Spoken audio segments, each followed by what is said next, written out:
prapyayantu mamangani vakpranaschakshushrothram mato balam indriyani cha sarvani sarvam brahma upanishadam maham brahma nirakuryam mama brahma nirakarot anirakaranamastvanirakaranam me astu tadatmani nirateya upanishatsu dharmaha te mai santu Om Shanti Shanti Shanti. Nós vimos nos dois últimos encontros, nos dois últimos vídeos, o encontro de Vayu e o encontro de Agni com este Yaksha, com este ser reluzente, com este ser efulgente, que é a representação de Brahman aqui nesta alegoria, se assim a gente pode dizer. E nós vimos que em ambos os casos, Agni e Vayu, de certa forma, foram humilhados por Brahman. Por quê?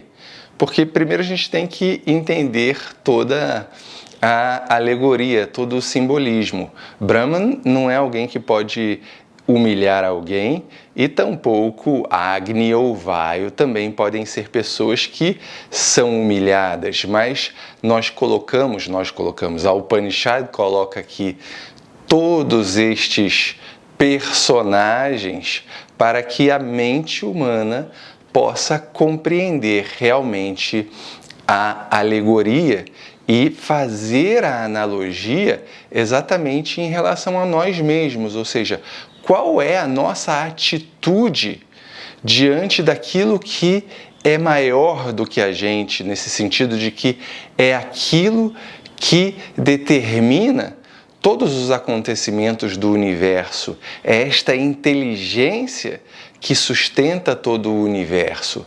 Todo ser humano, invariavelmente, deseja controlar todas as coisas. A gente deseja ter controle sobre tudo.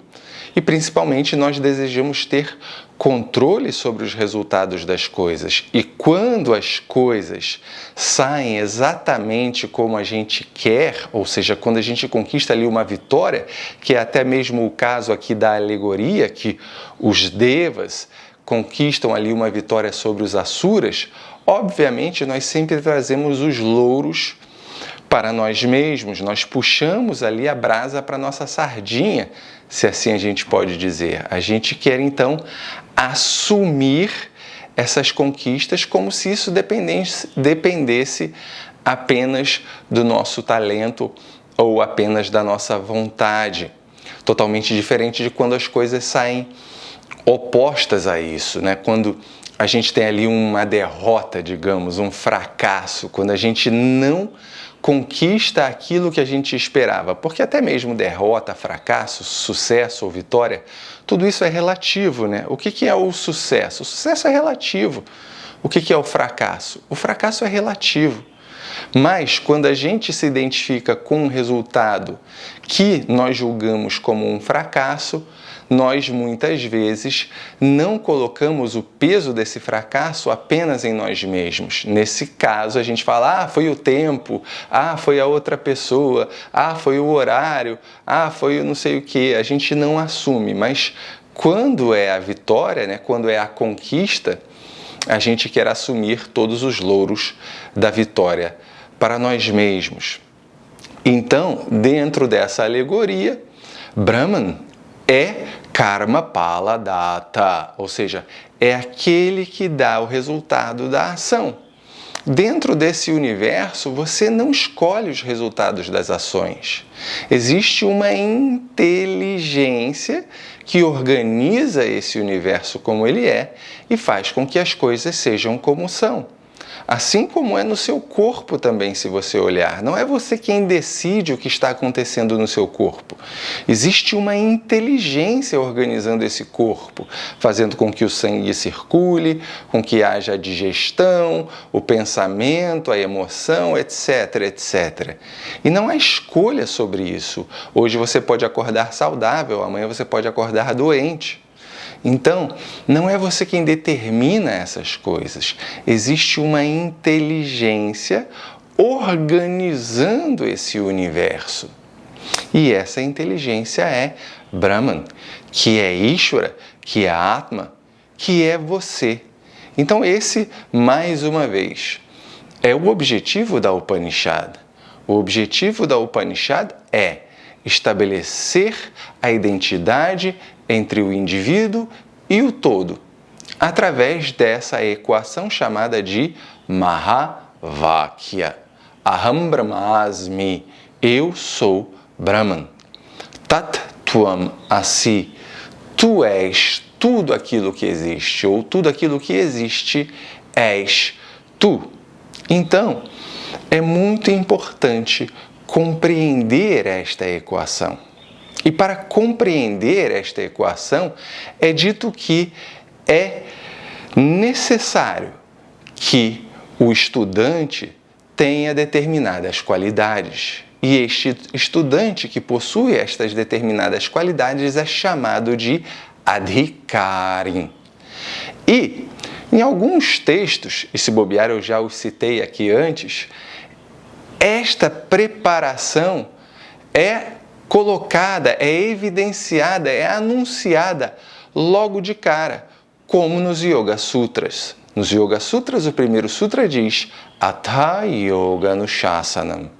Então, essa palavra Atha, no começo do Yoga Sutra, representa a palavra então em português. E se você começa uma composição com a palavra então, isto está sugerindo que algo aconteceu anteriormente. A mesma coisa acontece no Brahma Sutra, que diz Atato Brahma Jignasa. Então, o ensinamento sobre Brahman. Então, esta palavra aponta para o fato que deve ter havido alguma coisa antes. E o que houve antes foi uma preparação. Essa preparação para que você se torne um adhikarin. E essa preparação é apontada ali nos Brahma Sutras, nos comentários de Shankara, através de 4 qualidades. Primeiro, é necessário que você tenha discernimento entre aquilo que é eterno e aquilo que é efêmero. Depois, é necessário que você tenha um desapego, no sentido de que você não faz as coisas pelos resultados, mas você faz as coisas porque você tem que fazê-las. Cada um de nós tem ali uma responsabilidade dentro desse universo. E nós não abandonamos essas responsabilidades, embora sejamos livres de qualquer identificação com elas, livres de qualquer limitação que elas pudessem impor. Nós cumprimos com essas responsabilidades, mas não importam os resultados, porque eu não os determino. Eu acabei de falar, existe Brahman, que é Karma Phala Data, que é este que dá o resultado da ação. Depois temos a disciplina. É necessário que haja uma disciplina nesta vida para preparar a mente, para amadurecer a mente. E não há disciplina mais evidente para nós aqui do que yoga. Yoga é disciplina, seja física, seja mental, sejam todas as técnicas que envolvem a prática de yoga, tudo isso ajuda a ter uma vida disciplinada. E, por último, e não menos importante, existe Mumukshutvam, que é o desejo pela liberdade. Isso precisa ser uma prioridade nas nossas vidas. Então, parece que Agni e Vayu não tinham essa preparação, muito menos esse desejo por liberdade, digamos assim, porque pelo que eles apresentam, eles tinham mais era o desejo de dar uma carteirada em Brahma e dizer: olha com quem você está falando, eu sou Agni, capaz de queimar tudo aquilo que existe. Não existe ninguém mais poderoso do que eu. E depois veio Vayu, que disse: eu posso levantar, eu posso mudar todas as coisas que existem nesse universo de lugar. E que também falhou nesta tarefa quando proposta pelo Yaksha, quando proposta por Brahman, porque ele quis mostrar ali que é ele que é o responsável por dar o poder, por dar a capacidade para cada um de nós executar essas tarefas, por mais simples ou complexas que sejam. Então, este Yaksha é esta inteligência sobre a qual eu acabei de falar, que tudo sustenta, que tudo mantém no universo. Então, estes Yakshas, depois de terem falhado ali nas suas simples tarefas, que era ou queimar uma folhinha de grama ou levantar aquela mesma folhinha de grama, pedem para Indra, que é mais um Deva: ó Indra, vá lá e descubra quem é este Yaksha. Então, o mantra diz: Atha Indram abruvan maghavan etad vijanihi kim etad yaksham iti tatheti tat abhyadravatasmat tirudadhe. Então, os Devas dizem para Indra: ó Indra, por favor, descubra quem é este Yaksha.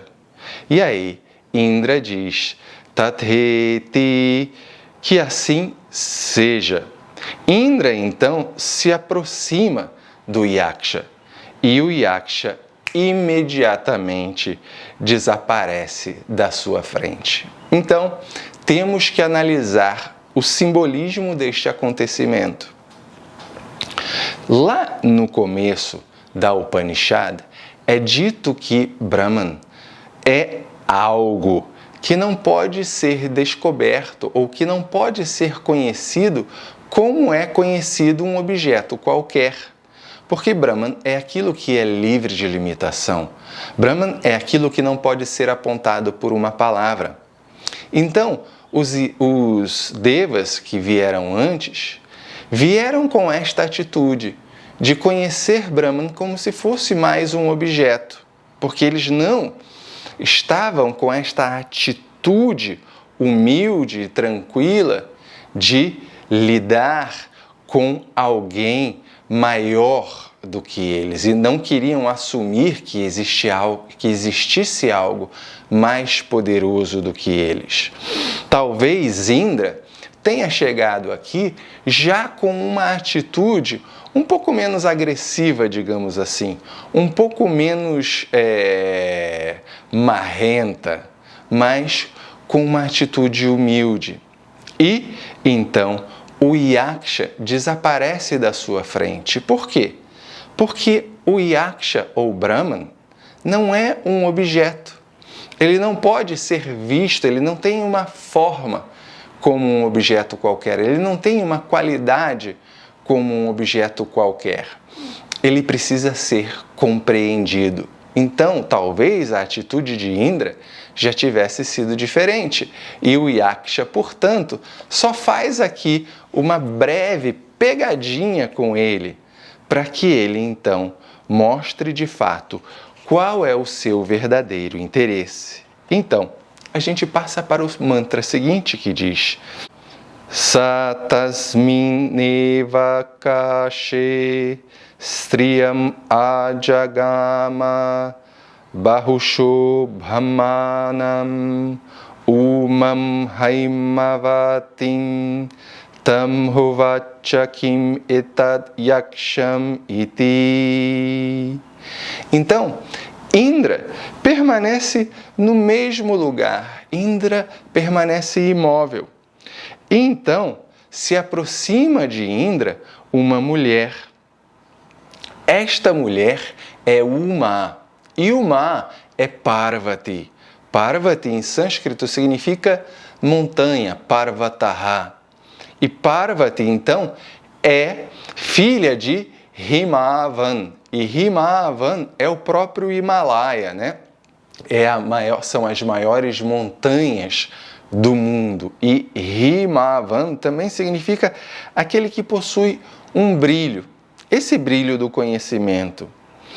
E Indra então pergunta para ela: quem é este Yaksha? Então, Indra realmente não perdeu ali o seu interesse, a sua busca, né? O seu desejo de conhecer Brahman. E ali começa então o capítulo 4 desta Upanishad, na qual Uma responde para Indra: Sa Brahmeti Hovacha Brahmanova etad vijaye mahiyadhvam iti tatoha eva vidanchakara brahmeti. Então, Uma, Parvati, revela para Indra que este Yaksha é ninguém menos do que o próprio livre de limitação, Brahman, e diz: você está sendo honrado nesta maneira de conseguir enxergar Brahman, de estar nesta presença de Brahman e ser então honrado por esta vitória que vocês tiveram contra os Asuras, porque quem concedeu essa vitória sobre os Asuras foi Brahman. Ó Indra, compreenda isto. E deste ensinamento que Uma transmitiu para Indra, só ele então ficou como o conhecedor de Brahman. Então, uma coisa também deve ser observada neste mantra como um símbolo que é Uma ou Parvati. Tudo aquilo que é Devi, ou seja, toda essa forma feminina daquilo que é o livre de limitação, é representação também da mãe. E a mãe é aquela figura que fornece, que dá espontaneamente, livremente, tudo aquilo que o filho, que a filha precisa. Então, se o filho precisa de algum objeto, de alguma coisa específica, a mãe faz todo o esforço dentro das suas possibilidades para conceder, para dar isso para o filho, para que veja o filho feliz. Então, é dito que o Veda é como uma mãe, porque o Veda possui duas porções. O Veda possui a sua primeira porção, que se chama Karma Kanda, e essa primeira porção do Veda está voltada para rituais. Então, se as pessoas buscam resultados determinados em suas vidas, o Veda é capaz de ajudar neste propósito. Então, o Veda ensina inúmeros rituais para que estes objetivos sejam conquistados. E existe uma segunda porção do Veda que se chama Jnana Kanda, que é Vedanta, que são as Upanishads, que não falam sobre rituais, mas falam sobre o conhecimento direto.